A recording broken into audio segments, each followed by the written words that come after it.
purposes of Mahabharata is Vasudevasya Mahatmya, that is, to glorify the Supreme Lord Krishna, Vasudeva.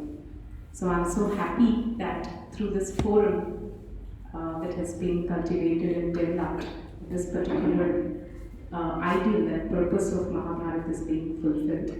And in this forum, I find it my good fortune to speak to all of you who are already devoted to this purpose.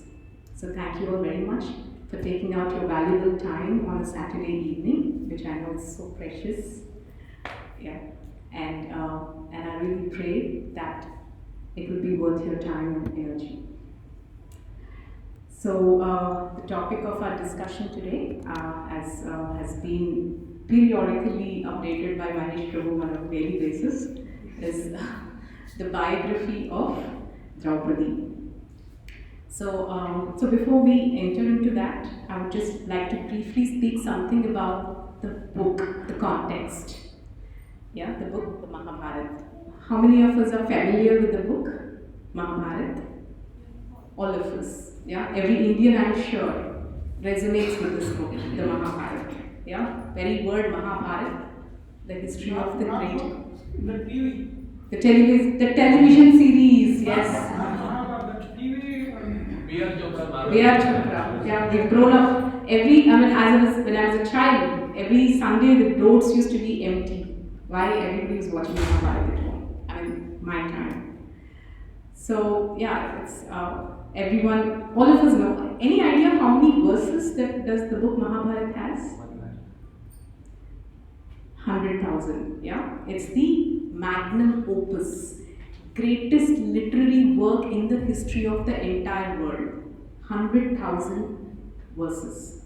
Yeah, the Ramayana consists of 24. Yeah, the Bhagavatam consists of 18. Yeah, Gita consists of 700. So we'll just begin to imagine the magnitude of this great literary piece. Yeah. Na bhuto na bhavishyati. It's the magnum opus. So this, please come. Hari Om. So this Mahabharata has been given to us compiled by Vedavyas. Yeah, Vedavyas ji. So whom we glorify. If we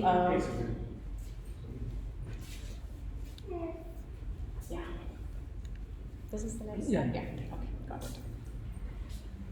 So if any of you have been to Chardham, yeah, Badrikashram, there is a beautiful cave of Vyasadeva where he sat down and compiled the Vedic literature. It was on the beautiful bank of river Saraswati, a very, very beautiful place. It's the last village of India called the Mana, it's still existing. If any of you have not yet visited, do make it in your list of places to visit. It's such an experience to be there. So, Sage Vyasadeva, he's not an ordinary person. He's a compiler of the Vedas. Yeah, in the Vishnu Sahasranam we glorify him. Yeah, Vyasam Vasishtanataram Shakte Pautram Kalvisham Parasharatmajam Vande Shukatatam Taponidhi. Yeah, Parasharatmajam Vande, that is, he's an Atmaja, the son of Parashara. Yeah, Shukatatam, Shuka is Shukadeva Goswami. Tata means the father. Taponidhim, that is, he is a treasure house of tapasya, not an ordinary person. He is the literary incarnation of the Supreme Lord himself.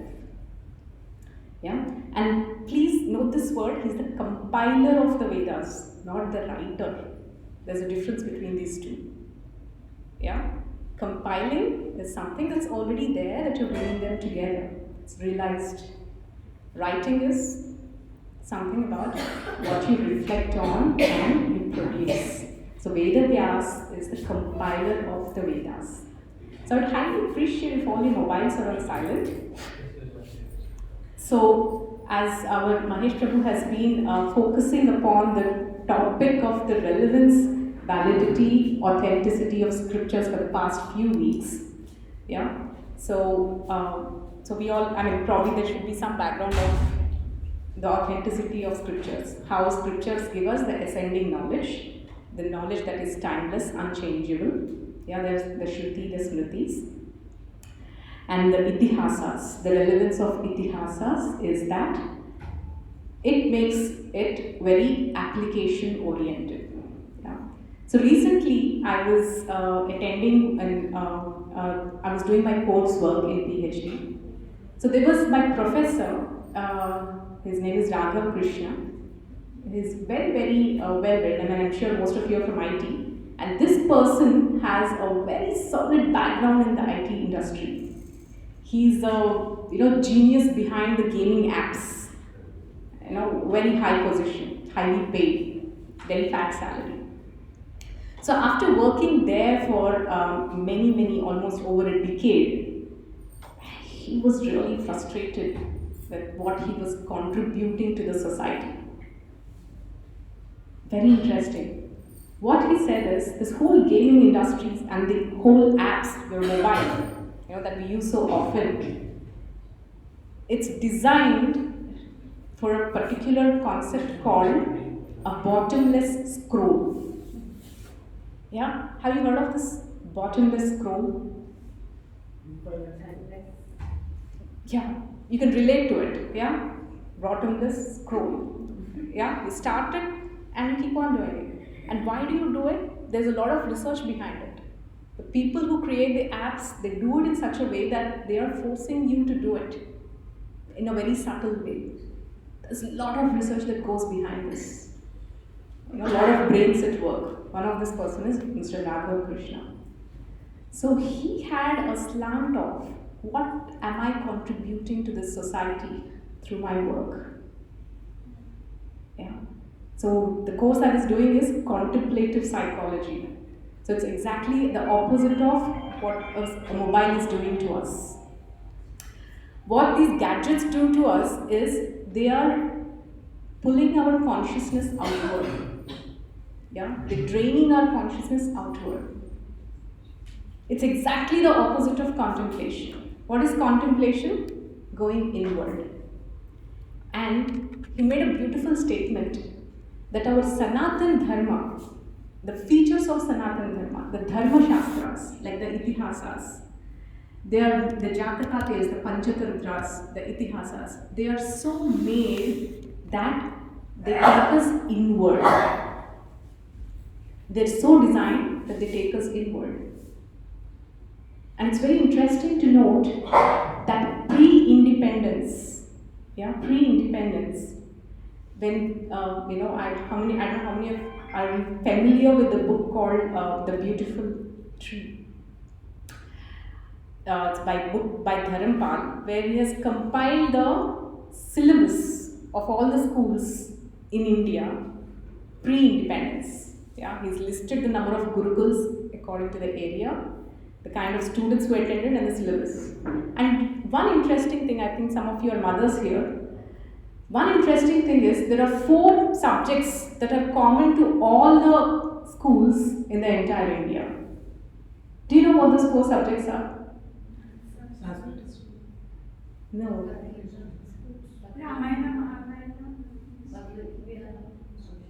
Yes, you're very close. Yeah. It's Ramayana, Mahabharata, Bhagavad, and Gita. These are the 4 subjects that are common to all the schools. It's a common syllabus that is taught in every school. Why? Because education at that time was character-centric. Over and beyond that was specializations, like the Ganit, the Rasayan, all the other Shastras, which is meant to maintain this body and soul. But the central focus of all education was character development. And what are the books? These 4 are the books. So that's how Dharma Shastras were a part of the curriculum of every student of education. And now it has just come outside. Yeah, and what has taken over is basically the sciences and math. Okay, there's a history behind it, I wouldn't go into the details.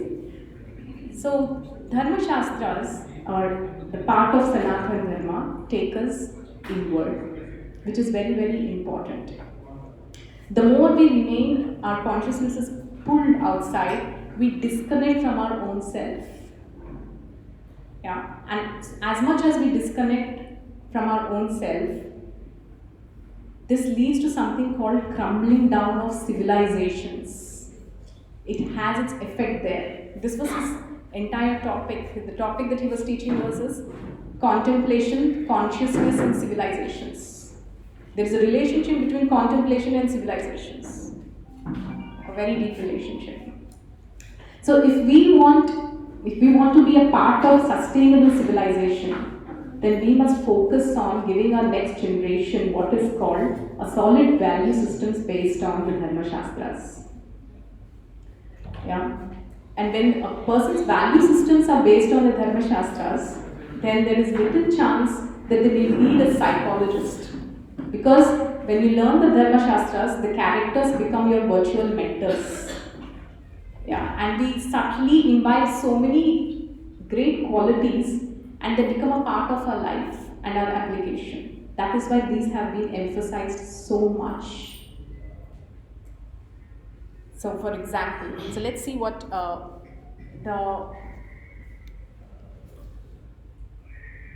this is the classification of Mahabharata. Okay, a little bit of glorification of Mahabharata. How many of us like poetry here? Okay, all of us. So this is a treat for them.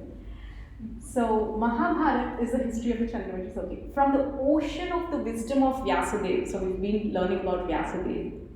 If his wisdom is compared to an ocean, then this Mahabharata is compared to a moon that has risen from this ocean.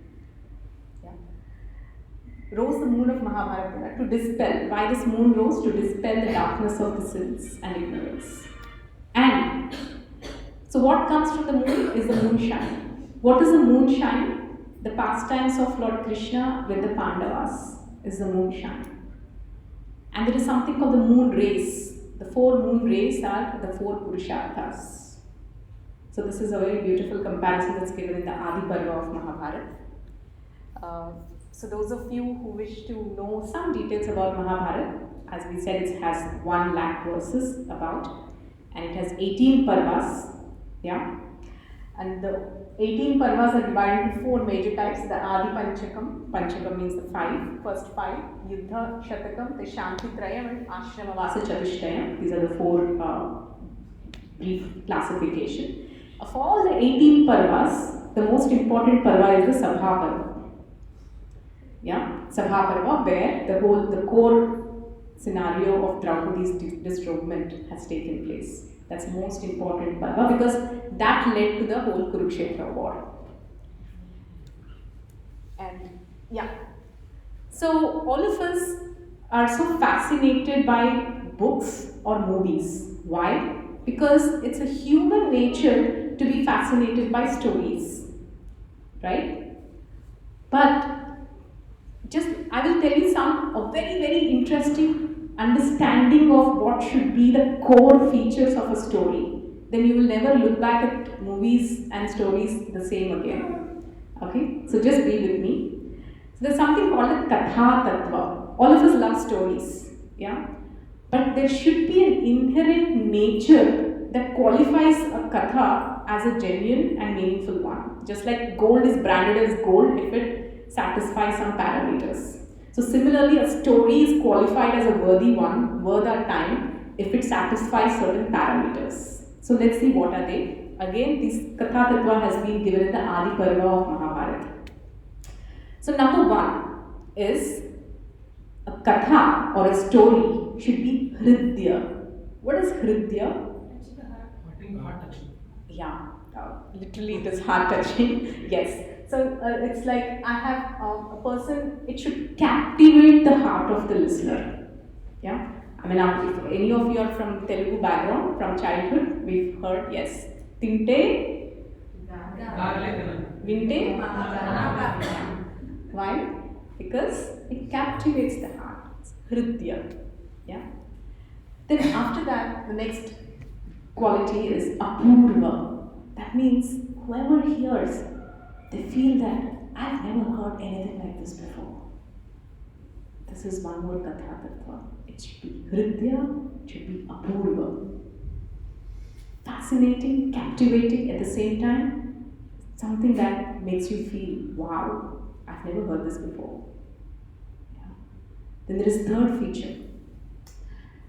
It should impart cumulative knowledge about the four purusharthas of life. Yeah. I think our fictional stories at best satisfy the first two. The best of Harry Potter's or whatever, the best series so far, the best fiction so far, it satisfies the first two. Could be Hridya, could be Apurva. But look at the third one. Yeah. It should it should impart cumulative knowledge about the Purusharthas. That means it should tell us something about our dharma. It should tell me about artha. How should I be resourceful in this world? It should tell me something about how I should engage in pleasures in a way that doesn't bind me, but it liberates me. Then finally, moksha, dharma, artha, kama, and moksha, the four purushartha chatushtaya. Yeah, a katha should be able to impart this knowledge, and not just that. More interesting is it should take one closer to life's goal. Good analysis, right? So a katha should be able to take one closer to one's life goal. Hardly do we know what life's goal is, and forget taking us closer to that. So yeah, a katha should take one closer to life's goal. The fifth one, very interesting, it should remove the sins, papa kshayam, and sinful propensities. There is one thing about to do the sin, which is an external manifestation of a propensity that's within, sinful propensity. So katha should be able to remove both. Yeah, papa prakshalana and also removal of those tendency to do sins, the inclinations. That's how powerful a story should be. Yeah. And also it should bring about a transformation of the heart. Yeah. It should be able to remove the sins that has already been performed, remove the sinful propensities, any ideas to perform in the future, and bring about a transformation of the heart. This should be the power of a katha. And most important, sixth one is it should empower the reader to overcome one's lower tendencies. We all have some lower tendencies. Yeah. Lower tendencies of, the vices that we have, the 6 vices. Yeah. Lust, anger, greed, pride, envy, illusion, many vices. We are full of vices. So a story should enable the reader to overcome these tendencies.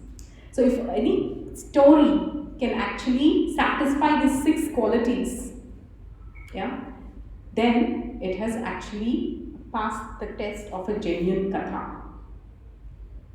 So is there any story that you can think of which satisfies all the 6? Ramayana, perfect, and of course Mahabharata. Yeah, so Mahabharata actually satisfies these 6 qualities. In fact, I've heard Mahabharata so many times and read about it so many ways. But when I was compiling this book, so many subtle dimensions that have been given by Srila Vyasadeva. It was like such a journey for my own self. Yeah, very, very interesting. So with this, with this background, let's try to get into the heroine of the story of Mahabharata, who is Draupadi. It has been proclaimed as a verdict that whoever hears or reminisces the personality of Panchakanya, whom we come across in the scriptures. Who are these Panchakanya? Ahalya, Draupadi, Sita, Tara, Mandodari, Tatha. Panchakanyayam Svare Nityam Sarva Papa Nashana. So, whoever reminisces the personalities, these 5 personalities, these Panchakanyas, yeah. Who is Tara? Yeah. So, of course, Mandodari, all of us are familiar with Sita.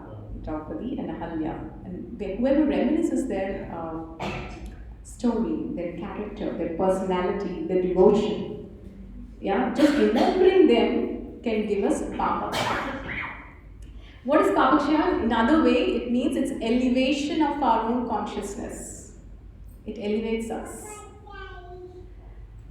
So that's the power. Now, next question is, if we read, it is said that if we read these stories, it will elevate us. Next question is, where do we get the story? I want to know about Draupadi, so where do I get the story? Mahabharata. In Mahabharata, do you know where you come across Draupadi's story? In 1 lakh verses. In which parva we come across? Adi Parva, Sabha Parva, Vana Parva, yes. Virata Parva, yeah, Mahaprasthanika Parva, Swargarohana Parva. So in all these parvas we come across the personality of Draupadi. So it takes a lot to dive into the ocean of Mahabharata and pick out these verses, 1 lakh verses. Yeah. But one more interesting fact is, out in the market there are so many books, but none of them are authentic renditions of what Srila Vyasadeva has given. It's about one's own speculations. So that's where actually my writing journey began. It began as my own research into what's the truth about the story.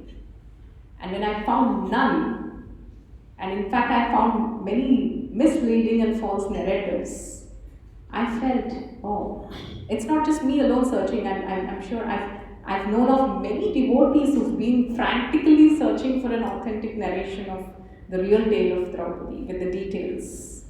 But having, not had one, it's such a, it took me, I've been in this journey since 2019 during the COVID time. That's when I started researching. So that's when I entered in deep into the Vyasa Mahabharata and understood the analysis. There was so much. So actually when I began writing the book, I thought I would write a book of 3 characters. But when I started writing about Draupadi, I felt, I cannot fit in 3 characters. Her tale is so huge and it has so many lessons. So the whole book became about Draupadi. So let's start with the... Where do I go?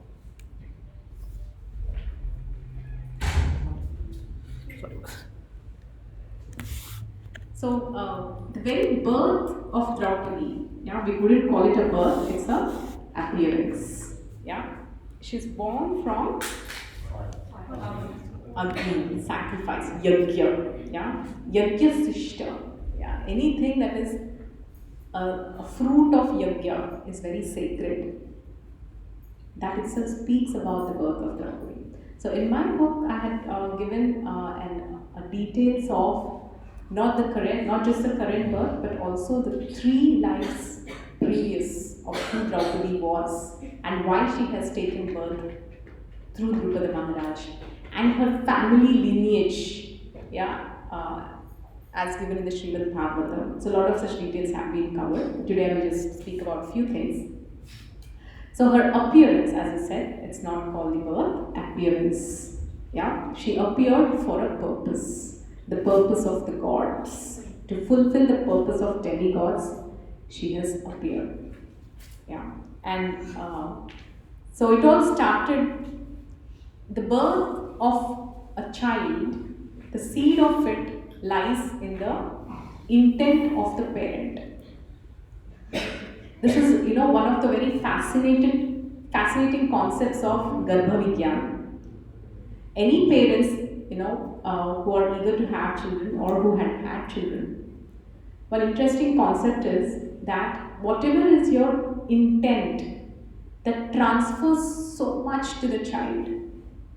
That is why it's very important to prepare your consciousness before we actually conceive. Yeah, there's a famous book called Conception as Craftsmanship. So conception, before preconception, it's very important for the parents to prepare their consciousness. It has a very deep impact on the personality of the child. So what was the seed of Draupadi's birth? Okay. Now, a small quiz. Who are they? Dronacharya and Drupada, right?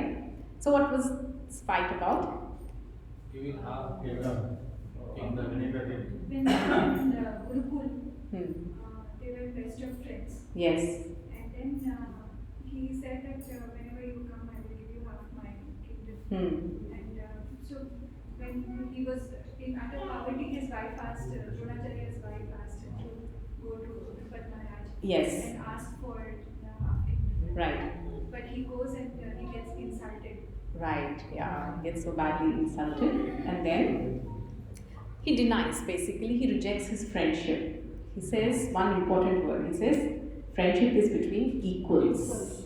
Yeah. So that's what crashes the ego of Dronacharya. So what does he do as a result of this? He tells Arjun and Pandavas to Yeah, he fight with trains. him, and then he trains them, and then he tells them to fight with him, and then they fought with him, and they won over, Yes. and he takes and then he says that we are now equal.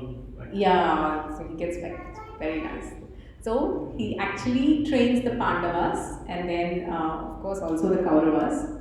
But when they're actually on the war front, the Kauravas really lose it. They couldn't face Drupad. He's too fierce a warrior for them to face. All the Kauravas put together, they couldn't face Drupad. But at that time, the Pandavas come into the picture. And Arjuna, with his powerful bowmanship, within no time, he brings Drupada down on his knees. And Arjuna was such an amazing warrior that he could defeat someone yet not make them feel disrespected.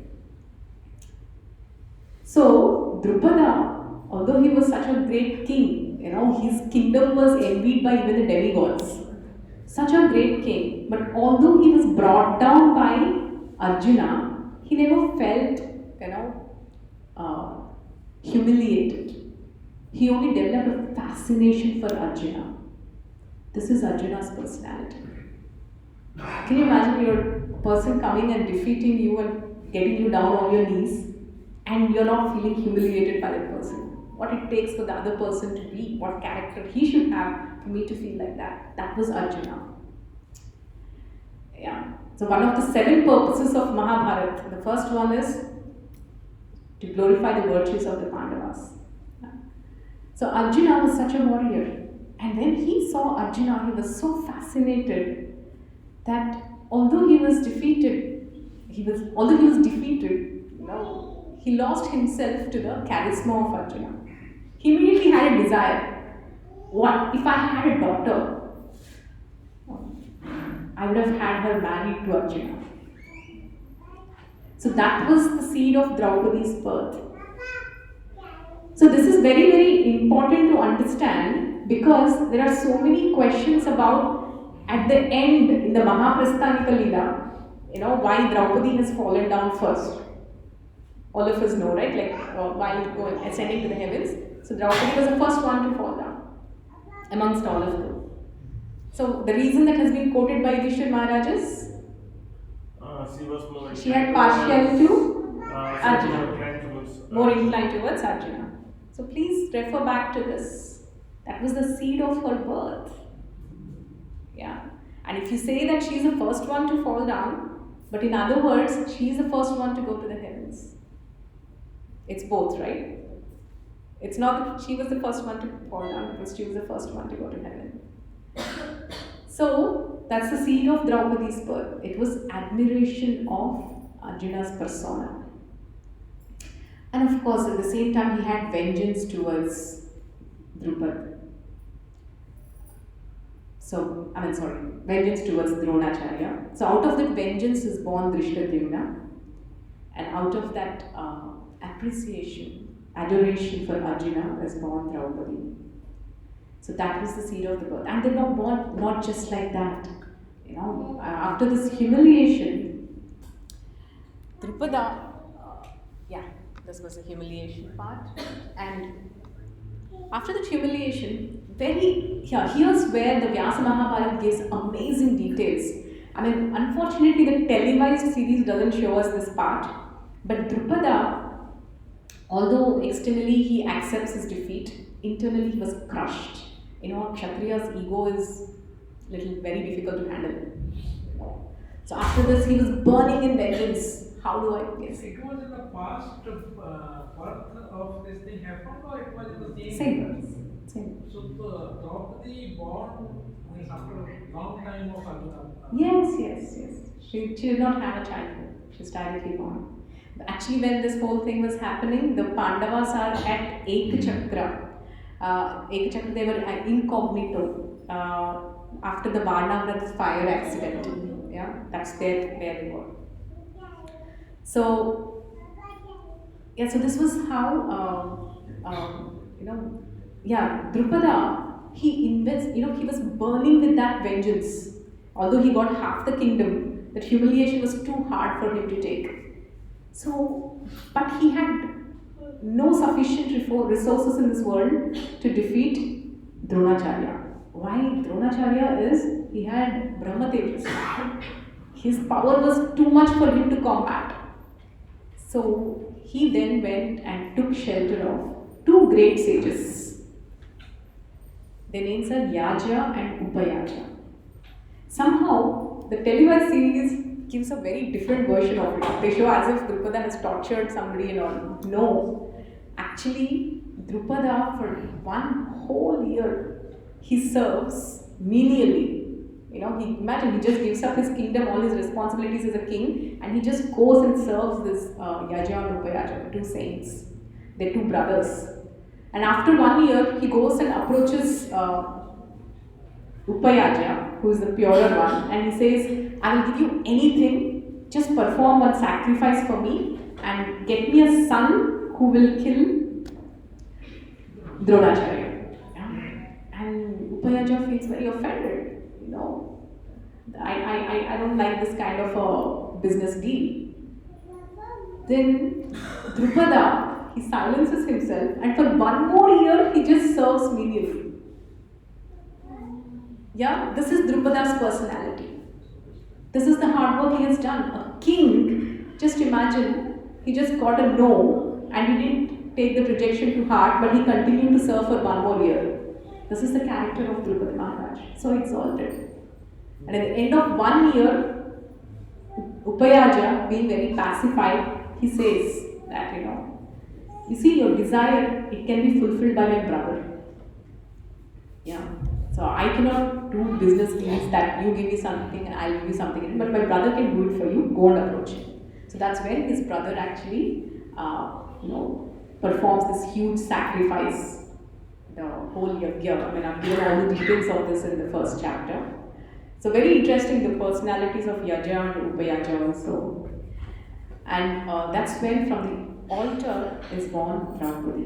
When she was born, this is famous verse about her beauty. Kumari Chapi Panchali Devi Madhya Samudrita. This is a very famous verse about her beauty. So Draupadi's beauty is unparalleled. The world has never seen a beauty like hers. Even recently I was hearing something by Chinnajiyar Swami. It was a lecture on the Andal during the Dhanurmas. So during that he was telling that there is no beauty like Draupadi. The world has never seen. It was the superlative degree. It is, Vedavyas explains actually during her Swayamvara, there was an aerial chariot space jammed. So many Gandharvas, Apsaras, Vidyadharas, Charanas, Kinnaras, all of them, who came to just see her, who's going to marry Draupadi. So that was how famous and how beautiful she was, unparalleled beauty. But not just beauty. So beauty somebody can attain because of punya karmas. But along with beauty, she had great strength of character. And beauty, character and conduct, external conduct, how she behaved. So whenever you see all these three things at one place, beauty, character and conduct, all in one person, It is to be understood that this is some special mercy of the Lord. Because beauty one may earn simply by some pious credits. But along with beauty, with a strong character, and also plus because somebody might be beautiful inside and outside, but they might not really know how to express it out externally or conduct oneself or show that in one's etiquettes, attitudes, or behavior. It's a very rare combination when all these three are put together: the beauty, character, and conduct. And Draupadi exemplified this. All the three to such a great degree. Yeah. And not just beauty, she had what granite will, yeah, to execute the purpose for which she has come. And she had oceanic forgiveness, which you see in how she has forgiven Ashwatthama. And she was such a very, very strong personality. Unfortunately, many of the books or the shows portray her as a victim. Yeah, but she has never been a victim. Even in the most trying circumstances, she stood up for dharma. She stood up for dharma in such a way that it alarmed even Bhishma Pitama. Yeah, in the Sabha Parva, when she was, Pratikami comes and he tells, "Oh, Draupadi, you have been lost by Yudhishthira Maharaj in the gambling match." He just comes and says that. So she entered Hastinapur as the empress of the whole world. Yeah, Samrani. She's just not a queen, she was an empress. From Indraprastha, she went to Hastinapur as the empress. But the next day, Yudhishthira Maharaj loses the gambling match and he takes her. And Pratikami comes and says that you are declared a slave. Then at that time, undeterred, let's see her reaction. She tells, "Oh Pratikami, yeah, good times and bad times are a part of destiny's play. Yeah, today we are prosperous, tomorrow we might be a pauper. That doesn't matter. But what is dharma? Please ascertain to me what is dharma. You have declared me to be a slave. Is this dharma? If you ascertain that this is dharma, I will follow it." Then Pratikami had no answer. Then she says, "You go and find out." So that's when actually this whole discussion happens for a long, long, long time. Although Dushasan comes and handles her roughly by her hair and drags her in a situation that is so pathetic. Yeah, and he produces it. He takes her in the open assembly. She pitifully cries and she says, "I have never been brought out in the public. I'm a princess. The daughter of Draupadi. I come from royal dynasty. I don't deserve this. And I am born out of fire. That means free from karma." Understood? Yeah, it's not because of some karmic reaction that she's subjected to this. "And I'm the wife of the Pandavas, and I'm the friend of Lord Krishna. Why am I being subjected to this?" She goes and asks everybody, "Please ascertain to me what is dharma." And nobody was able to answer her. And this whole dialogue continues for a long time. And at one point, Bhishma Pitama says, "Oh Draupadi, in this condition you are asking what is dharma. I salute you." So it's not easy. It takes so much of determination or being totally embedded in the purpose of dharma for somebody to stand up for dharma in such a situation. So Draupadi, when she came from the fire, she was named, what was she named? Anybody knows? Krishna. So her name is Krishna. She's just not one in name with Krishna, she's one in purpose with Lord Krishna. What is Krishna's purpose? To establish dharma. And her life, she lived for that.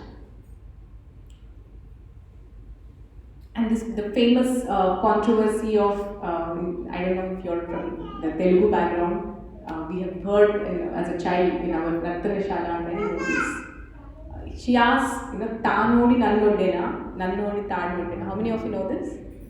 Yeah. So this is a very famous question, right? She asks, when Pratikami comes and says that you'll be lost in the gambling match, she asks one question. Did he lose himself first or did he lose me first? Yeah. So actually there is a very, almost a 3-page analysis that I had given in my book about this. A very threadbare understanding of how Shakuni tried every means to corner Yudhishthir Maharaj and get Draupadi to be enslaved. Such analysis, you need to see what crookedness Shakuni had and what kind of a proactive decision making Yudhishthir Maharaj had. Yudhishthir tried in every possible way to protect Draupadi in his given situation. There's so many bad narratives which portray Yudhishthir Maharaj as a villain, unfortunately. Yeah? But Yudhishthir Maharaj is a pure devotee of the Lord. If you read Srimad Bhagavatam, the Bhagavatam glorifies the position of Yudhishthir Maharaj. He's a great, great devotee of the Lord. He's performed the Rajasuya Yajna and he has done the Agra Puja just to glorify the Supreme Lord Krishna. That was his life in sum and substance. He stood for Dharma, he lived for glorifying Krishna.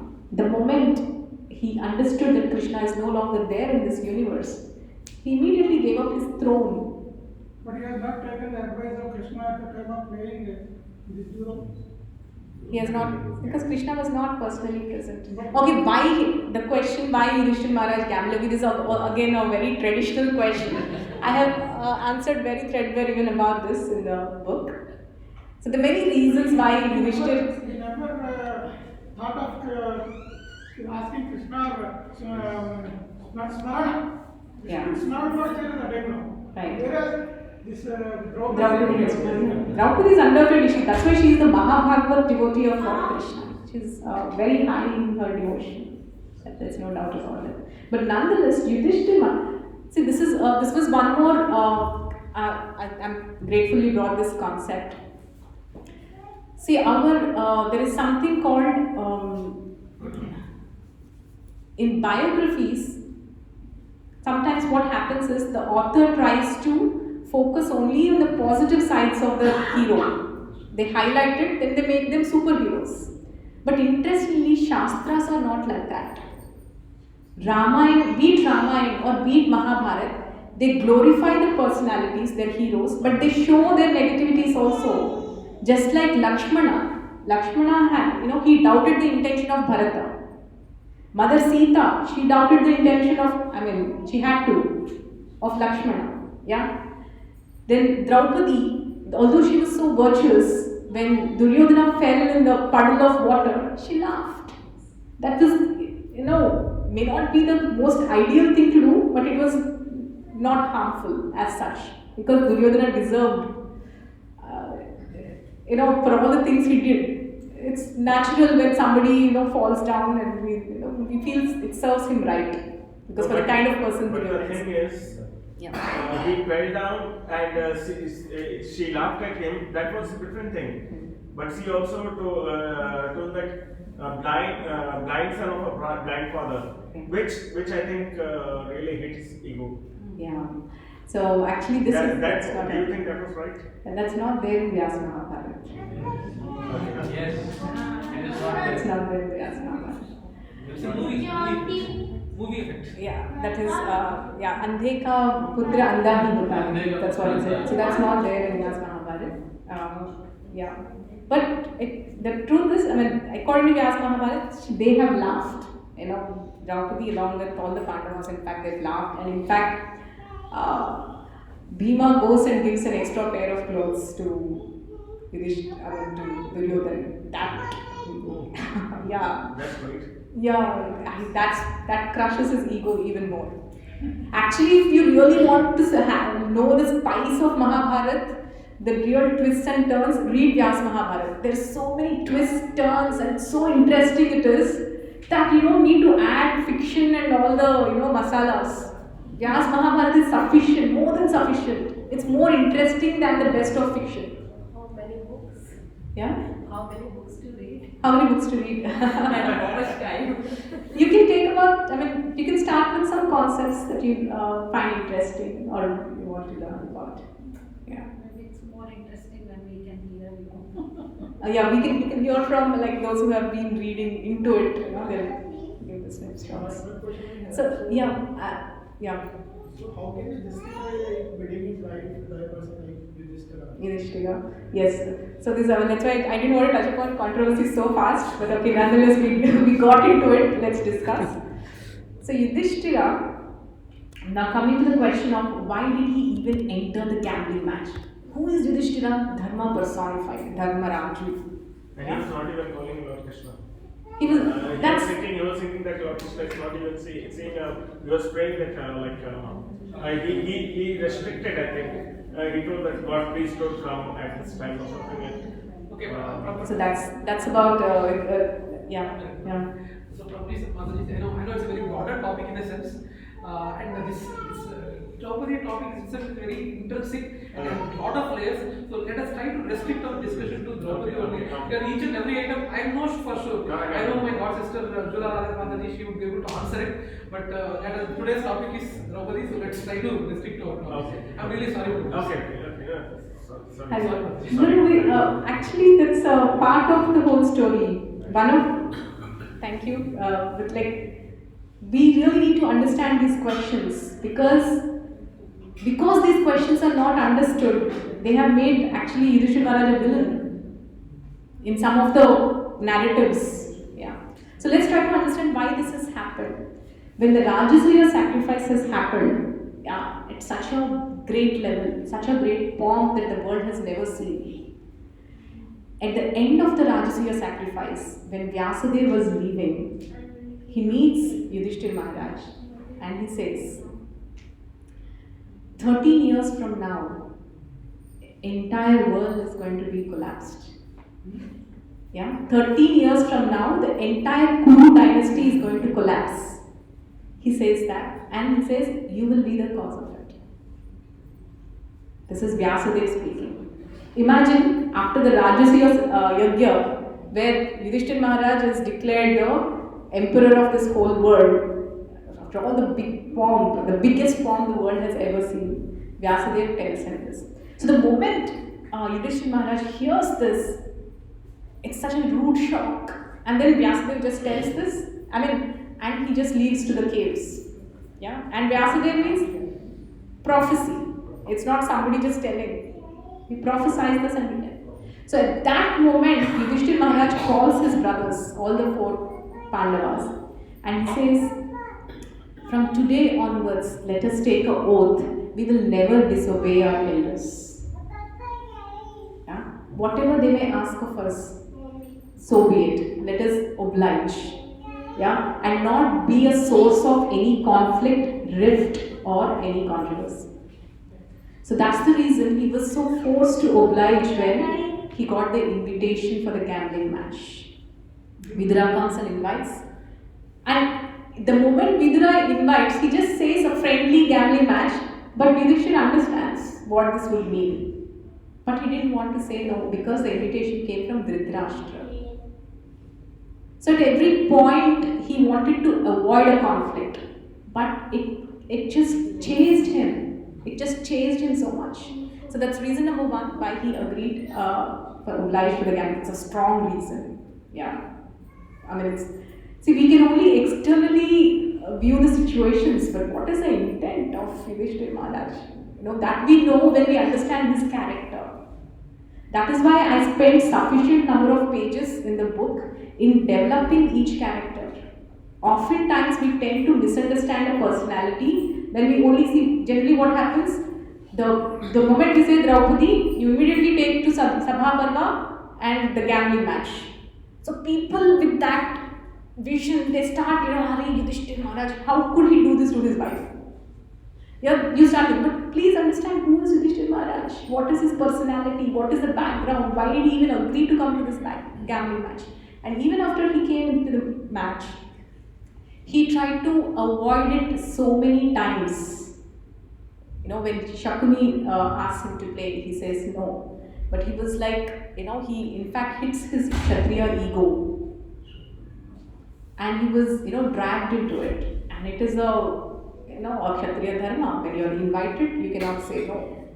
So he was pulled in so many directions. And apart from it, also one more thing is he had his own weakness for gambling. That is quite clear.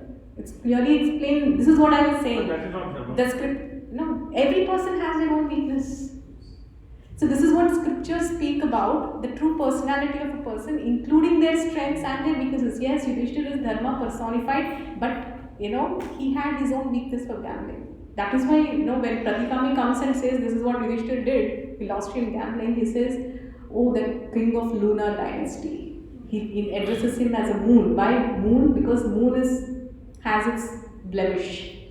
So similarly, Yudhishthira Maharaj in dharma, he is like the moon, shining brilliantly. But just like moon has its own blemishes, Yudhishthira Maharaj too had the spot of weakness for gambling. It is very much there. And that was what actually made him also yield to this proposal. That was not just the thing, I said, it's a background, it's a whole lot of events why he had to agree for this match. Can I ask you one just very small thing, very small thing? Yes, please. Any person who is a very nice person, like he respects all his elders and everyone, to like and number of times he just and one fine day the elders are very angry at him for fake reasons and shouting at him like some elder, like suppose an uncle or someone. They're shouting at him, blaming at him, and he's smiling and no, he's just like he knows false things have been told to him, but he is not saying anything. He's been respectful to the uncle. But all of a sudden, unfortunately, if that uncle speaks something wrong or false about the parents, at that time, the person who is a younger one, he must speak up. Isn't it true? Then it crosses a line. So when obviously what you told, he was being respectful, and I didn't know that, and I'm very respectful to Yudhishthira for that. But when they asked for his wife, at that time they were crossing the line. Yeah. At that time he must have told that no, this is not right. Yeah. Is it true or not? Yes. I will tell you the context. So the question that you have asked, I have answered it in 3 pages in the book. It's 8 points analysis. Okay, I will just give you some snippets. So why did then Yudhishthira, he could have just said no, right? He could have just said no, I'm not going to gamble. I'm not going to stake my wife. But when did Yudhishthira Maharaj stake his wife? So this is what happened. So first, Shakuni asked Yudhishthira Maharaj to stake himself. He stakes himself, he loses. Yeah. So when he loses himself, He is a servant. he becomes a servant and he has to listen to his master. Okay? Let me tell you what happened technically. So he has to listen, he is obedient to his master. So there are 2 reasons why this step took place. Reason number 1 is Shakuni intelligently made him lose this because he had this on his mind that I will ask him to stake Draupadi and he wouldn't do it if he were to be asked before he became a slave. So the first step he did is he enslaved him. And Yudhishthira also got into this groove because 2 reasons. A slave, like before being enslaved, if he would have lost Draupadi, then she would become the property of Duryodhana. Just like how the Pandavas, the 4 Pandavas whom he lost, they became the property of Duryodhana. They couldn't speak a word. Yeah. So now that Draupadi has been lost after he became a slave has 2 properties. One whom he owned before he became a slave, one he earned after he became the slave. Yeah, there are 2 types of property. So Draupadi belonged to the first category. And such a person, according to the Dharma Shastra, they still have the right to speech. So he had foreseen all this, Yudhishthira, and that's why he lost himself. Because he at least wanted to give Draupadi the right to speak. That is why she came into the Sabha and she could question everybody. But none of the Pandavas could speak because they were lost before he was enslaved. So this was a clever move by Shakuni and also an intuitive move by Yudhishthir. And another thing is, even after he was enslaved, when now Shakuni told him, now you have to bid Draupadi, stake Draupadi now. At that time, he cannot say that I am not free, so how can I stake?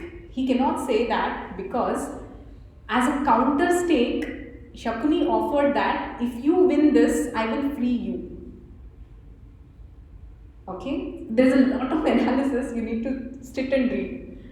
So, when he says that, that's when he actually, so because he says that, because I'm bidding, he cannot say that I'm not free, that is why I cannot stake. Because he has already been staked by, enslaved by Shakuni. So you can read the 3 pages, then that will shed more light on your question. So it was such a situation that, he has been cornered and he tried his best to protect Draupadi in his given situation and he did. And that is why actually Draupadi, when she comes into the Sabha, she says that my husband Yudhishthir, he is a dharma personified. She doesn't blame him. Why? Because she understands his intention. She could know his intention. She could read his intention. And it is the wrong narratives of the televised series where she comes and just gives a very arrogant look and throws away her chudamani. That's not actually in the part of Vyasa Mahabharata. She understands Yudhishthira. If she had some, she was pained about, it was Dushasana, and more than Dushasana, what she was pained about, the words of Karna. This is what she tells in Kamyavan. In Kamyavan, when Lord Krishna comes and he pacifies her, she tells, oh Krishna, more than the atrocity of Dushasana, what really tore apart my heart are the words of Karna. I cannot forget that.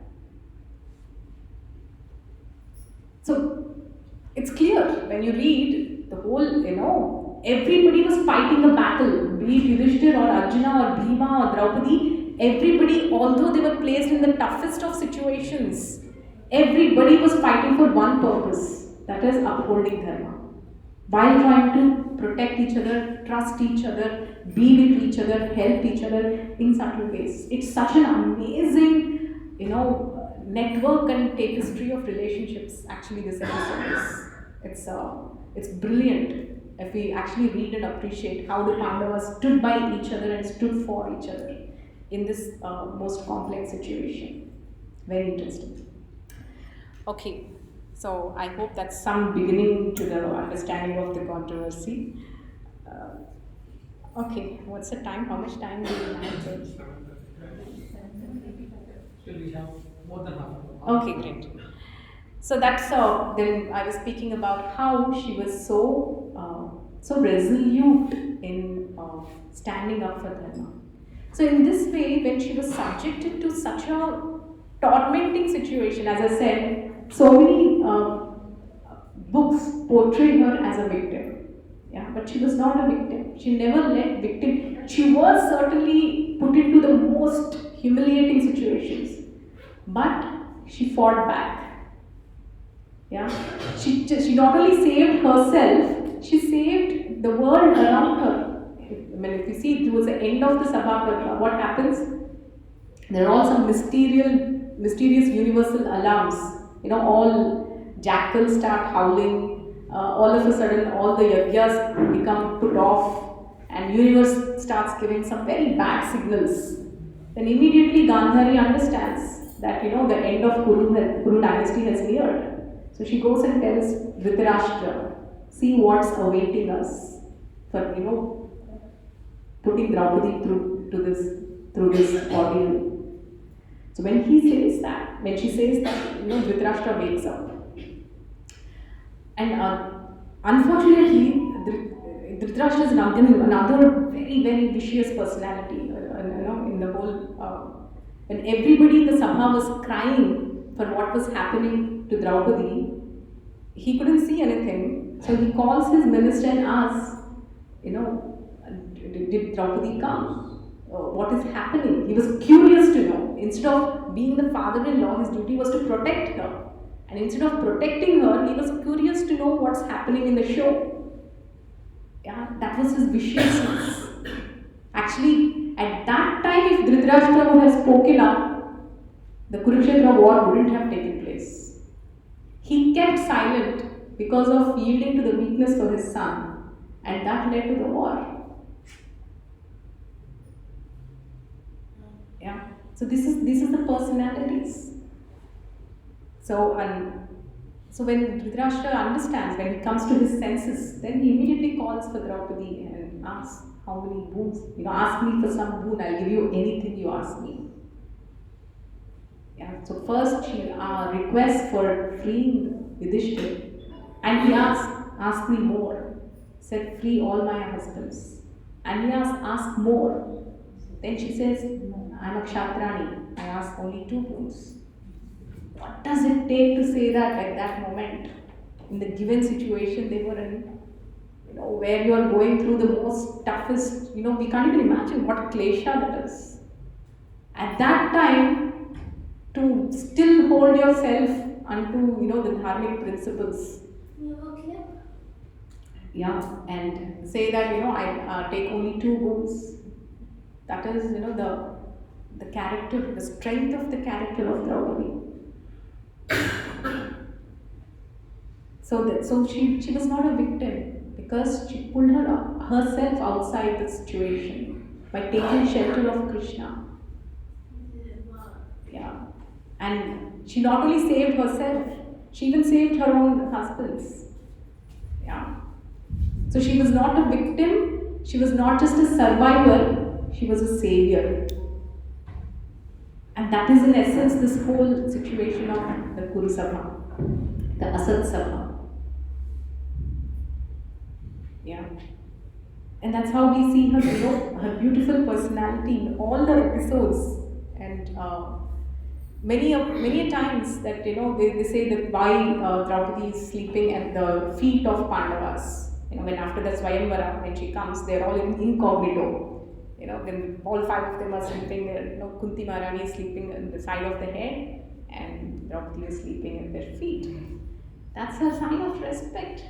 She was a princess of such a great country like Panchal Desh, and that's her humility that she has taken such a subordinate position in front of her husband. And actually, that was what won the heart of her husbands. Yeah. And another thing is very interesting and bold feature about Draupadi is that she was very, very assertive in what she wanted. Yeah, it is not that in the name of submission she was suppressed. She was very, very assertive in what she wanted. When in the Virata Parva, when we know this whole episode of Kichaka, so the whole entire 7th chapter I dedicated to explain this. How they, why actually Draupadi chose this mask of Malini. Malini is the maid of the, queen. Yeah, she was called what? Anybody remembers? Sairendri. Sairendri. What is the meaning of Sairendri? She's a hairdresser. Yeah, and why she chose that particular role? And there's a big actually reason behind that. Because Sairendri is that class of women who amongst the servants are always respected, and they don't eat the food that is the remnants of others. I mean, they're very pure in their eating habits. And they're very, very strict in their relationship with their particular spouses. So just to ensure that nobody disturbs her or looks upon her with an evil intent or eye, she chooses that role of Sairendri. A lot of intelligence behind that. Actually, when everybody sit together and discuss what role are you going to take. So when she says that I will take the role of Sairendri, Yudhishthira Maharaj appreciates her intelligence. So you're always so ardent in following dharma that that's how you have made your choice. So when when this whole episode of this Kichaka, when he was trying to chase, he becomes so mad about her, about her beauty, that he keeps on telling his sister to somehow, mediate this whole meeting between me and Draupadi. He tries to negotiate so much, and there are so many pages where he actually describes about the beauty of Draupadi and all. So, wonderful how Vyasadeva has described. And so when he coaxes her and she rejects, he actually chases her, and he chases her into the courtroom of the Virat Maharaj. So at that place, actually, Yudhishthir Maharaj is playing, dice. Teaching the dice game to Virat Maharaj. So he acts in such a brutal way. He even physically assaults her because she has rejected him. As such a humiliation. And in that pain, she appeals to Virat Maharaj, please protect me. Then Virat Maharaj says that, who knows what's happening between both of you? Why are you bringing us? So this is the kind of response she received. And Yudhishthir Maharaj at that time, again, why Yudhishthir Maharaj has kept quiet here, again this is a source of controversy. Again, Yudhishthir Maharaj says that he remains quiet, and he tells Draupadi, you should wait patiently. He indirectly tells her you should wait patiently until the right time comes, because just few days after that they will finish their incognito, and if they were to be found out before that, they would lose it. So at that time, Draupadi, she says yes, okay, but she goes back to her room and she couldn't sleep that night. She couldn't handle that humiliation. And she couldn't sleep. So she doesn't keep quiet. You know what she does? She thinks, yes, there is one person who can understand me. Bhima. So at the middle of the night, she goes to Bhima's chambers, somewhat like a kitchen. Yeah. She knocks his door. Yeah. And she enters, and Bhima was like wondering. He was asleep, snoring, and all of a sudden he was like, who's this? And he wakes up to see Draupadi in front of them. He asks, why are you here? Then she really starts crying and shedding tears, and Bhima's hands, they became wet with the tears of Draupadi. And she pours out her anguish, she expresses her heart. This is what Yudhishthir Maharaj has done to me. Does any queen take all this what I am going through? Yeah. And there's a big, very beautiful conversation between Bhima and Draupadi, very sweet and very nice. And at the end of that she says, if I see Kichaka alive for one more day, I won't be alive. She gives ultimatum. Because Bhima says, just wait for a few more days. We are done with our incognito. At that time, he won't live on, no question. He says, no, not even one more day. If I see him alive, you won't see me alive. Then Bhima says, okay. And the conversation starts in the night, and it's like almost next day morning. It's reaching daybreak. Says, today evening you invite him to the dance hall. And immediately she understands. Job is done. And happiness, she just goes outside, and then she meets Kichaka. And she tells, so Kichak, what are you doing for the evening? His jaw drops. She asking me like this, never seen this side of Draupadi.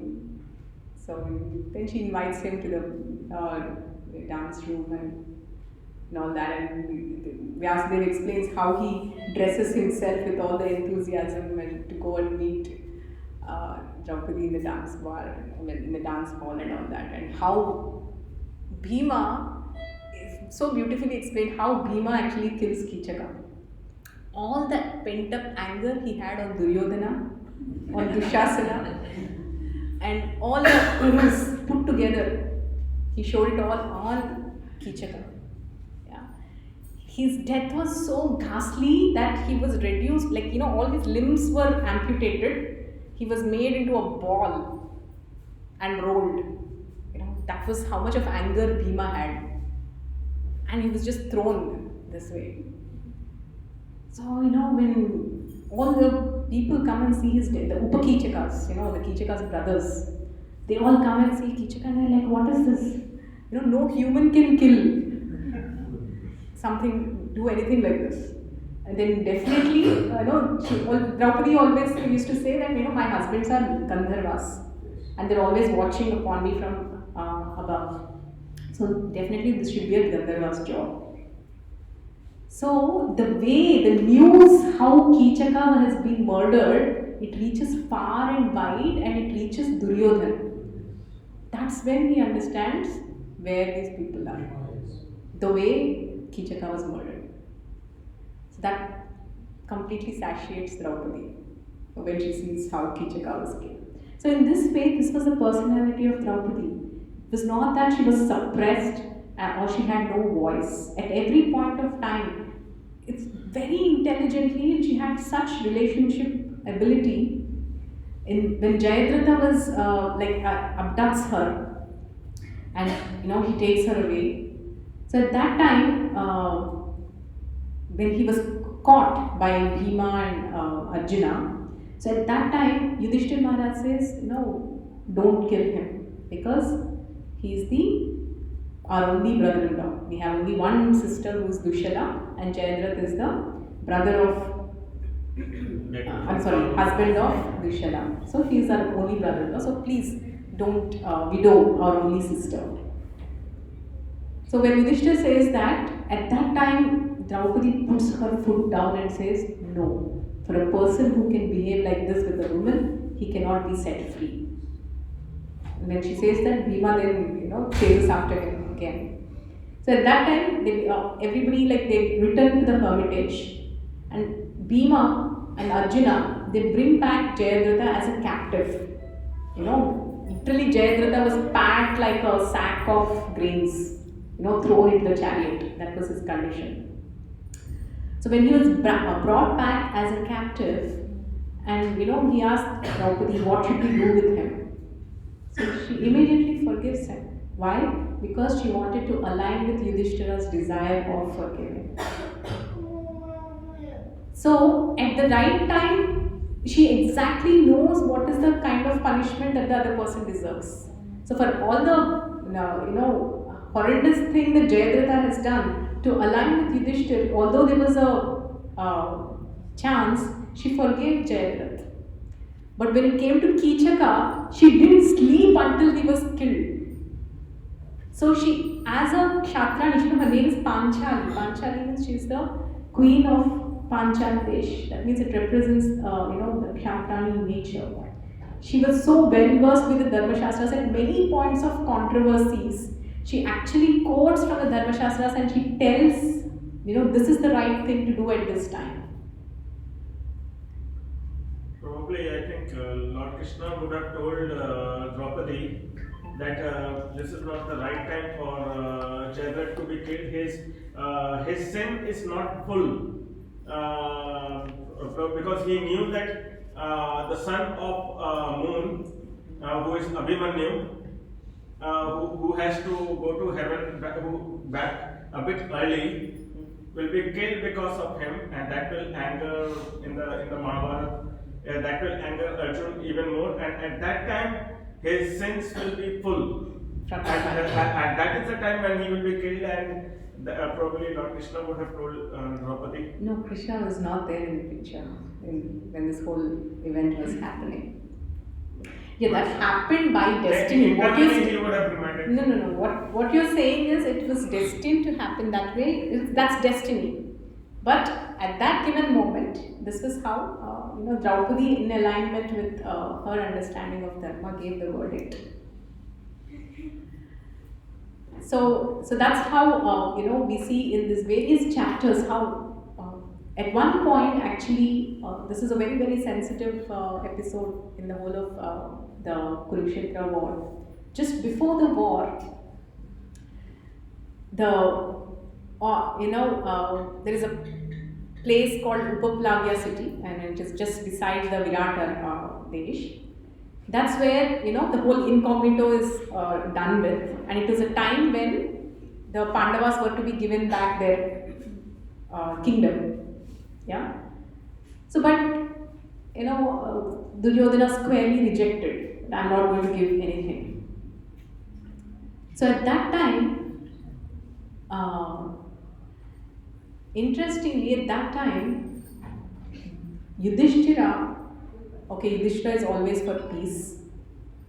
Bhima, the same Bhima who at the Kurusabha had vowed that I am going to rip apart the thigh of Duryodhana, I am going to rip apart the chest of Dushasana and drink his blood. I am going to kill each of these Kurus, the 100 Kauravas, with my own hands, who has taken a vow. The same Bhima, whose anger, could never be controlled. The same Bhima, he comes and he proposes peace. He says, let there be peace, let's not fight this war. So at that time, Draupadi actually approaches Krishna. She walks towards her Lord, and she holds her braid, and she shows the snapped extremes of her hair. She asks, do you remember this? This is the same hair that has been purified by the Avabhrita Snana of the Rajasuya. And now this same hair had been so mistreated by the evil hands of Dushasana, and snapped endings are still there. She says, now Bhima, when the time has come to actually fight the war and dish out the needed punishment, why is Bhima talking about peace? She tells, if you don't want to fight the war, me, my brother Drishtadyumna, my old father Drupada, along with my 5 sons and Abhimanyu, all of us will go and we will fight the war against the Kurus. But how can I accept peace? She says that and she starts crying. So at that time, Krishna, he reiterates his promise that he has given her in the Kamyavan. He says, O Draupadi, whoever has made you cry, all of their wives will cry in the agony of losing their husbands. And he gives his promise. The heavens may fall, the earth may split, but please know, O Yajnaseni, my promise will never go in vain. I will give you the justice which your heart is pining for, and I will accomplish this through the Pandavas. He gives promise. And actually saying that, Krishna actually, in a background, it was a time when everybody was tilting towards peace except for Sahadeva. Sahadeva wanted war, but everybody was tilting towards peace. Yudhishthira is always, in the peace mode only. Yeah. So at that time, Krishna actually stands by Draupadi, and because he understands what her heart is pining for, and he supports her and he promises that this is what I will do. So that's the relationship which she actually always looked up to and which orchestrated all the justice her heart pined for.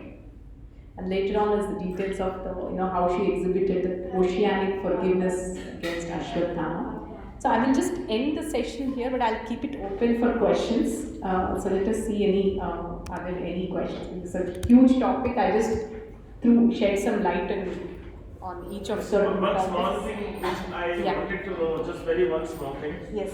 Very small. Yes. Then just what was the previous part of Draupadi? Why she became wife of 5 Pandavas, yeah. That is what firstly I wanted to know. Yeah. So this has been, I have explained in detail in the 3rd chapter. It's a series of three births. In the first birth, she was the wife of Mudgala Rishi. Rishi. Yeah, Mudgala Rishi. Her name at that time was Nalayini Indrasena. This Mudgala Rishi is actually the ancestor of Prishata. You know, Prishata, who is the father of Draupadi. So she's born again in the same dynasty. So I gave that lineage also towards the end, how, you know, this whole. And this Mudgala Rishi's lineage came from Ahalya and Satananda. Satananda is the priest of Janaka Maharaj. It's like that lineage. So that was her first birth when she served her very difficult husband, who's Mudgala Rishi, is very austere, very ascetic. And very angry person. He's not angry, he's very indifferent, very ascetic person. Yeah. So, and in that life, she pleases him, and in the next life, she was born as a princess, and when she was born as a princess, she couldn't find a suitable husband for herself who could really measure up to her expectations. So what she does, so maybe something to take note of about, you know, finding the right match. Lord Shiva. Yeah, she just goes on and performs penances and she pleases Lord Shiva to get the right groom. So that's when Shiva appears and then he gives her the benediction, and that's when she asks 5 times, I need a husband, I want a husband. And so in the anxiety or in the eagerness, so Lord Shiva blesses her that yes, you will have 5 husbands. But she then asks Lord Shiva, what is this? I didn't mean it. I didn't mean I want 5 husbands. Then he says that so be it, and you will be the wife of the great kings of the Bharata dynasty, and you have a great purpose to achieve.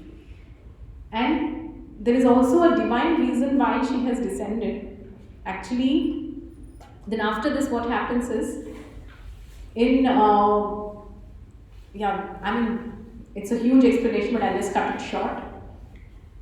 It was a time when, Yamaraj has descended and he was performing some sacrifices, because of which the whole death has been stopped in the world. There's a population explosion. So at that time, what happens is, Indra wanted to find out, all the demigods come together and they have a discussion. It was during that time they understand that there is some superior plan behind this. And at that time they see this one lady, she's crying in the bank of a river and all her teardrops are becoming golden lotuses. So Indra was a little puzzled, who is this person? And he follows her. And she goes all the way and they meet Lord Shiva there. So Indra tries to show his arrogance.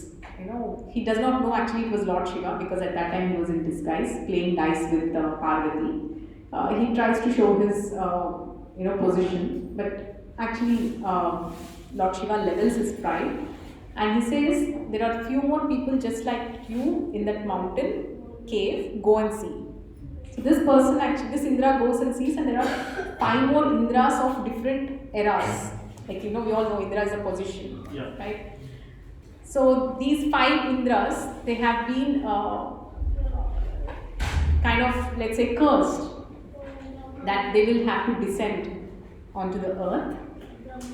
And this lady, who is who's accompanying, she would be the common consort of all these 5 Indras. So, while explaining what is the true position of Draupadi, the Mahabharata explains that she is Indrani or Sachi Devi in her true original tattva.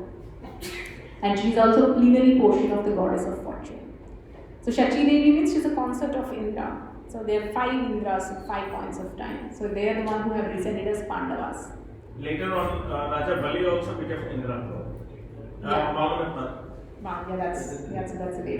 So, but this is the story behind why she has received a boon from Lord Shiva that you would have 5 husbands. And this is a story of the Pancha Indras. She also won 5 very difficult qualities, very strong, very dharmic, Yeah, again that's very good at arrow. Very so he. again that's not a part of Vyas Mahabharata. No. No. Okay. This is as much has been stated, that has been given, and the reason why.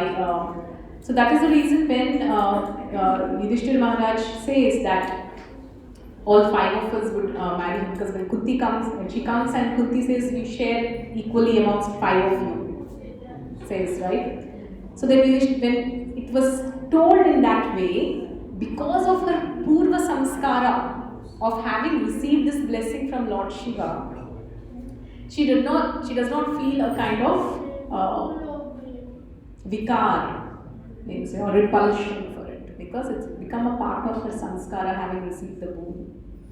And what we see is that she actually shows some kind of attitude towards Kunti and all that. That's not a part of Mahabharata. So that is why it is very, very important that we understand the true story, the authentic story, because we safeguard ourselves from the wrong tales which have become a part of our, unfortunately, it's a very, very unfortunate thing that there are so many devotees who are giving a lot of, I'm not talking about within ISKCON, but even outside, there a lot of lecture series have been given. The conclusions are Vaishnava conclusions, but the storyline is not the true story. It's based on a false narrative. They've made 13-14 episodes on the story of Draupadi, and it's a completely false narrative. And there are so many thousands and thousands of views for those stories, gullibles. So that is why it's so important to bring out the original story written by Vyasadeva. That's actually, it's not just mine, but it's a responsibility of each of us, because these narratives go down the line and they can create such havoc because they actually send wrong conclusions, and they actually bring about a very false ethical sense in the people. Very dangerous. Fictional stories are much better, but concoction of our Dharma Shastras is the most dangerous thing that can ever happen. Knowledge is powerful. When this knowledge is meddled with, it can bring great harm to the society. So it is it is our duty to uphold the Sanatana Dharma by bringing out the authentic tales that have been given by our acharyas to the general public. First, let us know ourselves what the truth is, and let us give that truth to the next generation and safeguard it from the evil hands of false narrators. It's an appeal to all of you. Thank you all very much. We'll end here. Hare Krishna. So she wasn't cursed by the state. She wasn't cursed by in her previous birth, when she was wife of a sage, she wasn't cursed. She wasn't cursed. In fact, Mudgala Rishi, he was so pleased by her service, he asked her, tell me what you want. Actually, she was serving him with such devotion. He has leprosy. Okay, his hands and everything were just getting amputated. So that day when she fed him food, he was mixing food, and one of his fingers got amputated and falls off in the food. And the wives of the Vedic ages, they take the remnants of their husband. That's how they are, right? So after he finished, he handed over the plate to her, and when she received the remnants, she mixed and she saw that amputated hand. And very respectfully, she just places it aside and she continues to eat from that plate. So when Mudgala Rishi sees, that kind of pativratya in her, he was so moved. Nyasa, what do you want? Then she says that, I desire to live in pleasure with you. So at that time, look at the sages also. At that time, Mudgala Rishi transforms himself into a very handsome person. And they live a very, very long life in the Nandankanan gardens, the gardens of Indra and all that. So when a chaste wife can please a difficult husband, There is no limit to what one can achieve. Yeah, we see that in his life. So that's what happened in the episode of Nalayani, Lasena and Kalesh. She was not cursed. She was not listening. I have no questions, but that will delay the things a lot. But Hare Krishna. Thank you. Yes, yeah, more. Yeah. Mataji, thank you so much. Thank you very much. Please accept my obeisances. So the question I have is, Mataji, like you just explained, like Drupada Maharaj had a korika to marry to Arjuna only, and since Draupadi got like a boon from Lord Shiva, that is fine, but Drupada wouldn't know, or anyone wouldn't know that she has that kind of, like how did that desire of marrying to Arjuna turned into marrying like to all the brothers, like Yeah. what was the story behind? Good question. So his question was, when Drupada's original desire was to get very, very beautiful episodes happen actually in between. How did then it manifest into Drupada, getting Draupadi married to all the 5 Pandavas? Imagine what it takes for a father, to actually go through this whole proposal of, getting a daughter married to 5. So after the Swayamvara is over and all the Draupadi goes to the Pandavas, and then Kunti Maharani says, share it equally among all of you. Then Dharmaraj. So actually you have to read the whole book to connect the dots, but I'll try to explain. Vyasadev, even before the Pandavas have actually come to the Swayamvara, earlier they were at Ekachakra, where, Bhima killed Bakasura, we all know that story, right? So they were living incognito, like mendicants in Ekachakra.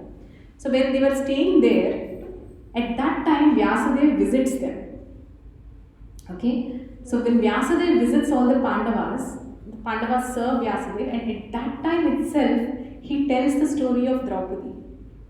He says, not very far from here is Panchaladesh. Okay? So when you go there the princess is Draupadi, and she is not an ordinary person. She is actually destined to be the wife of all 5 of you. And he tells the story of Lord Shiva giving that boon of 5 times. You will have 5 husbands. He already tells that. So it's noted by all the 5 Pandavas that she would be the wife of all 5 of us, even before they went to Swayamvara. Yeah. So then after the Swayamvara is over, then Arjuna brings Draupadi to the house. And please understand the glory of Yudhishthira Maharaj. Just because Vyasadeva has already proclaimed, he did not say, okay, now that she has come, let us marry. No. He didn't. He waited for the right event to manifest on its own. He waited for the destiny to unfold on its own. So this destiny, how did it unfold? It unfolded through Kunti Maharani. Yeah. And look at the level of each of these personalities. Yudhishthira Maharaj,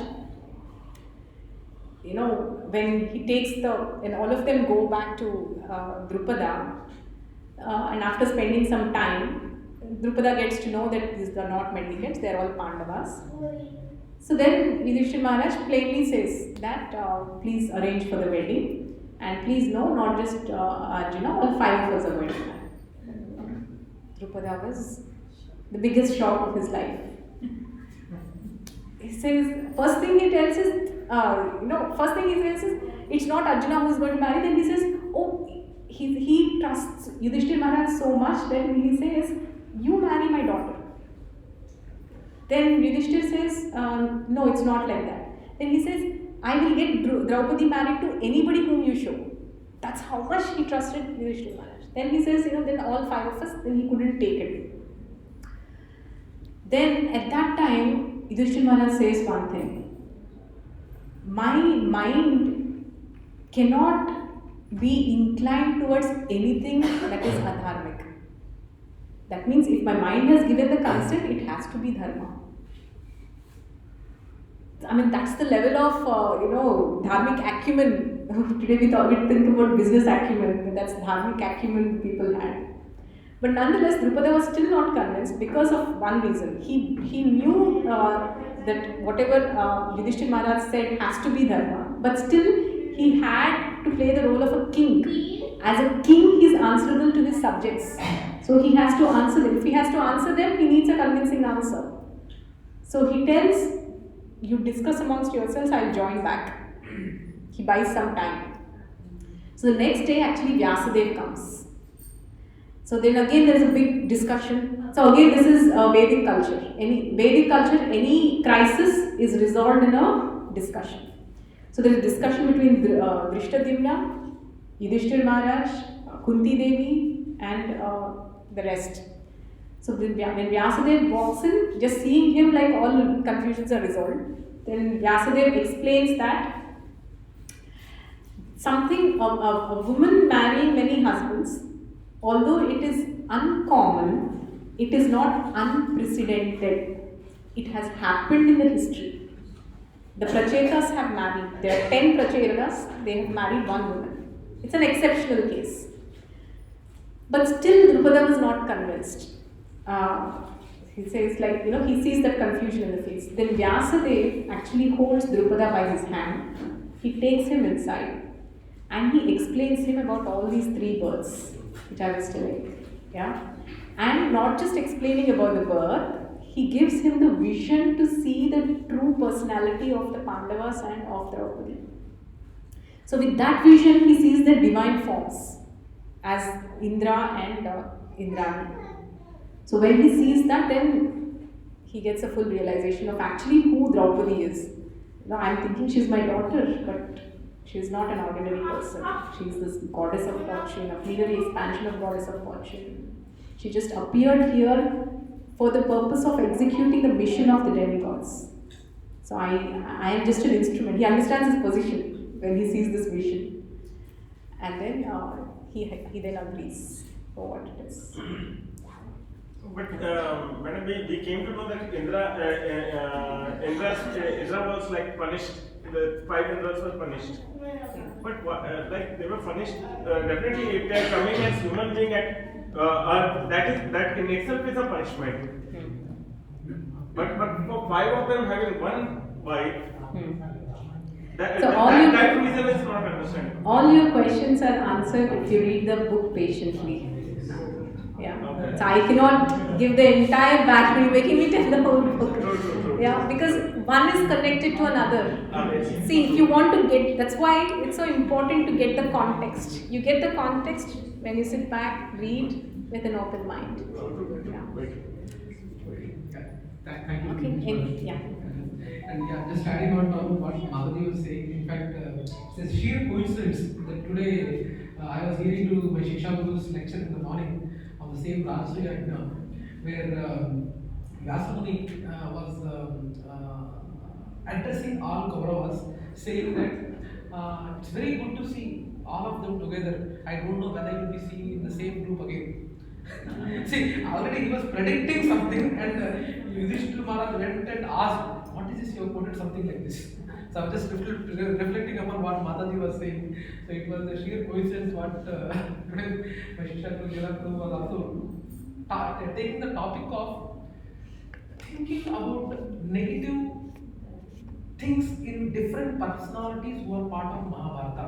Bhishma, there are a lot of negatives you might think. Karna, we might be thinking a lot of negatives about it. So like there are so many characters which are present in Mahabharata, we can't replicate it. And they have come here. That's again a different story. It's okay to think about the negatives of Karna, but not the positives. Unfortunately, people make him a hero. That's very unfortunate. But anyway, coming to the topic today, what Mataji has covered, though I really doubt if whatever the slides what Mataji has covered, even 1/3 is covered. I think it's not yet covered. So you can go on. There is, I think, 66. Really, thank you very much, Mataji, for taking your time out and coming here, Mataji. And let us Thank you. thank Mataji with 3 loud Haribol once again.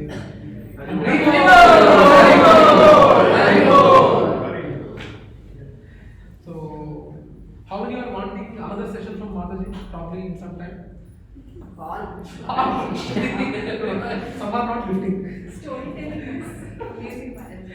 I don't know, probably Sudama Gopal Very- Gopal Mataji, I you need to can talk to see them the separately picture of for silence. another session sometime, probably continuation. Later then we will see. But I The thank pin you. drop silence ఉంది ప్రభు మాతాజీ చెప్తుంటే అంటే అంత engrossing. It was 3 days. Thank you very much. That's the glory of Mahabharata and Vyasadeva and Srila Prabhupada. Just instrumental in just repeating what I have read and found in my research. I'm so grateful to each of you for being such wonderful audience. Thank you very much. Hare Krishna. I'm wonderful because I don't know anything. Yeah. So just Professor Mataji, what are the scriptures? What are the stories or any Vedic injunctions you are seeing? We should have a strong background in the scriptures.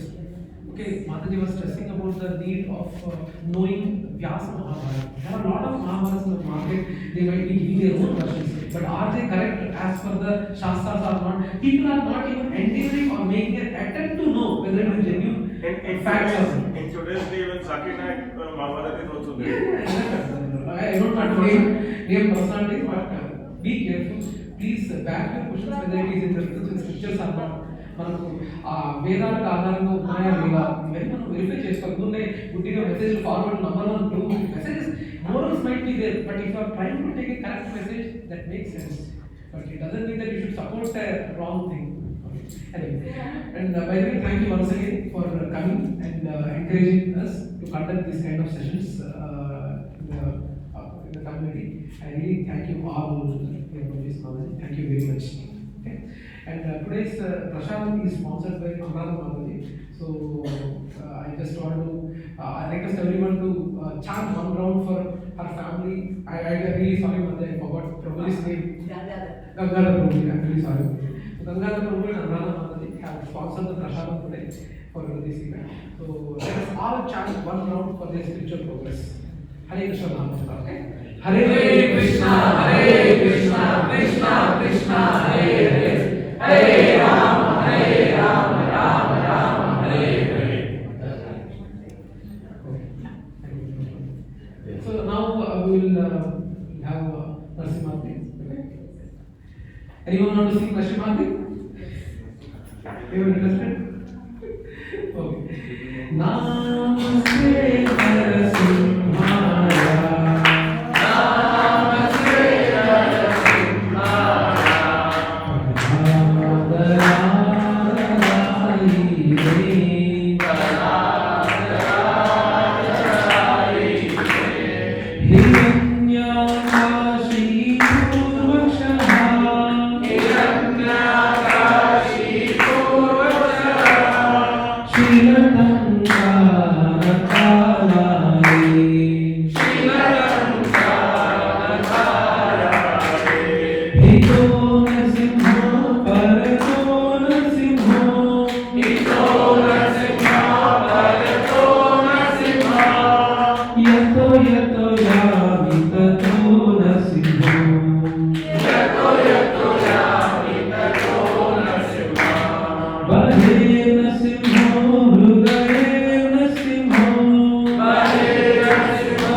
Keshav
ओम विष्णुपाद परमहंस परिव्राजकाचार्य शरण श्री श्रील प्रभुपाद की जय।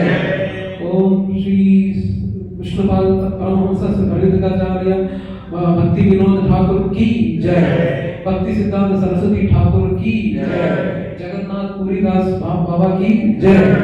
गंगा माई की जय। यमुना माई की जय। तुलसी मैया की जय। गंगा माई की जय, तुलसी मैया की जय। राधा कुंड श्याम कुंड गिरी गोवर्धन धाम की जय। All glories to Aparna Sarovar Jini Presidents की जय। वांछा कल्पतरुभ्यश्च कृपा सिन्धुभ्यः च नमस्कारः पार्वतीभ्यो वैष्णवेभ्यो नमो नमः। हरे कृष्णा कृष्णा कृष्णा हरे हरे, हरे राम राम राम हरे हरे। महाप्रसादे गोविंदे नाम ब्राह्मणे वैष्णवे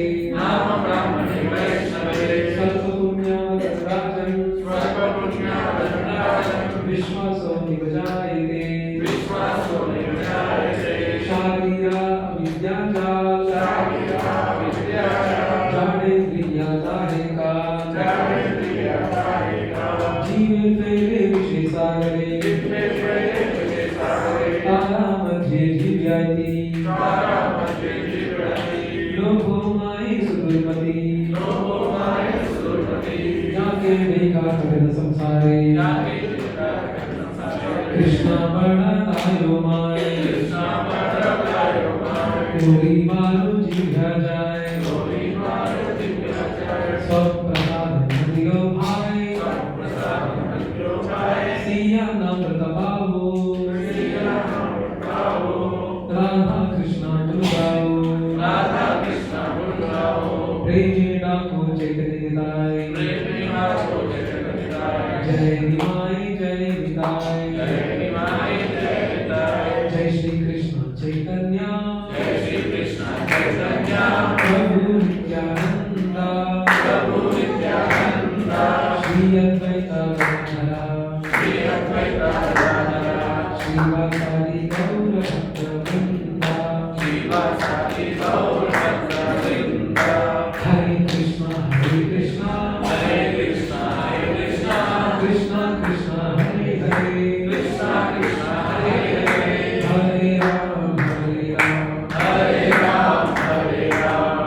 Ram Hare Hare.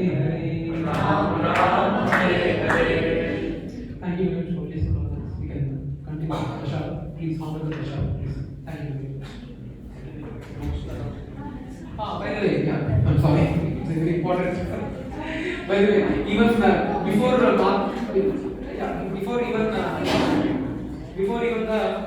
yeah, please, just 2 more things.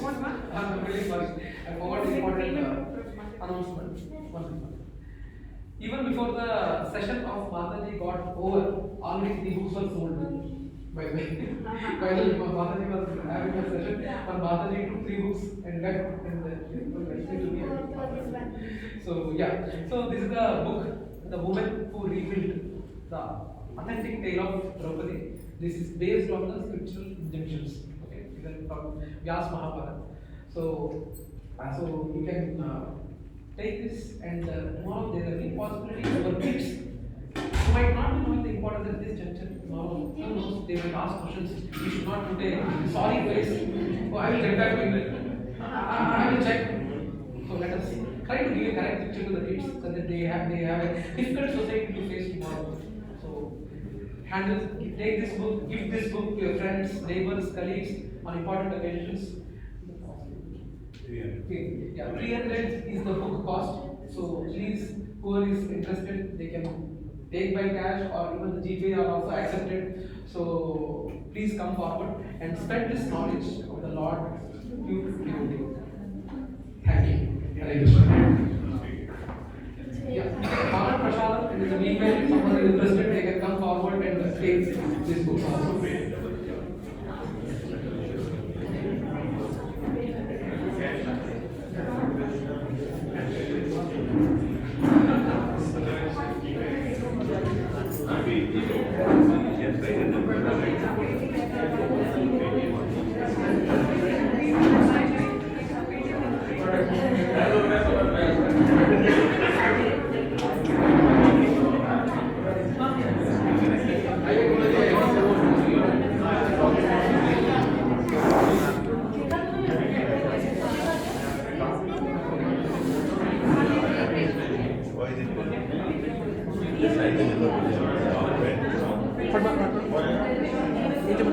Oh, number right. number. Yep, one document. Just write the number so that they will. Yeah. Just write my Yeah. number. Prabhuji, ఇది పట్టుకోండి. This is the 3 books. Because they give books. 100 That's it. That's it.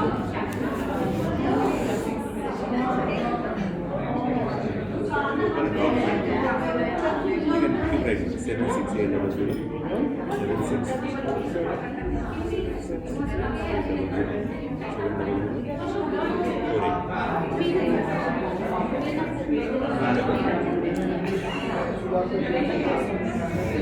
Put down your book.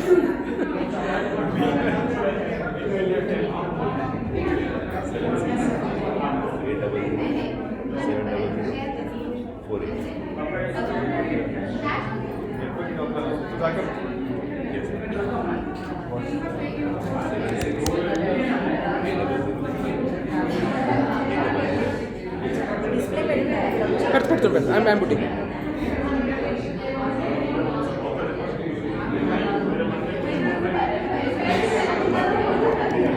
Sudhakar both you write. Sudhakar both. Yes.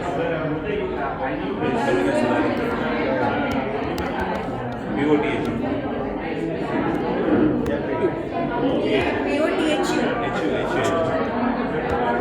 Okay, Babu? Thank you. Number better? 76800 GP అని చెప్పనా? GP.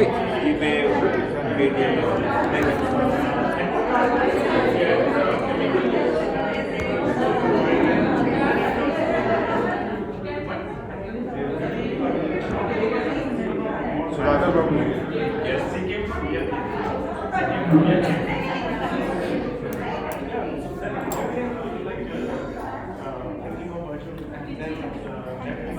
So far, for imagining that itself, we are